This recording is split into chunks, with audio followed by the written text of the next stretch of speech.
Now the time that Elizabeth should give birth was fulfilled, and she gave birth to a son. Her neighbors and her relatives heard that the Lord had magnified his mercy toward her, and they rejoiced with her. On the 8th day they came to circumcise the child, and they would have called him Zacharias after the name of his father.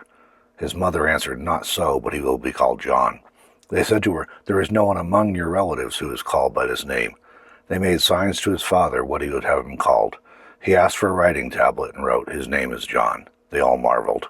His mouth was opened immediately, and his tongue freed, and he spoke, blessing God.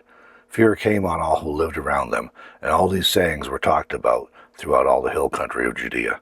All who heard them laid them up in their hearts, saying, "Who then will this child be?" The hand of the Lord was with him.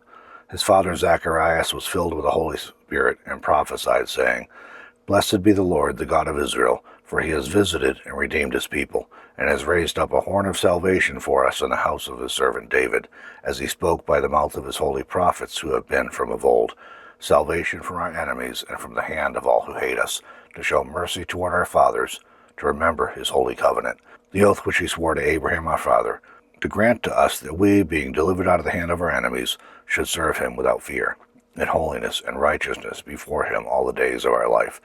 And you, child, will be called a prophet of the Most High, for you will go before the face of the Lord to prepare his ways, to give knowledge of salvation to his people by the remission of their sins, because of the tender mercy of our God, by which the dawn from on high will visit us, to shine on those who sit in darkness and the shadow of death, to guide our feet into the way of peace.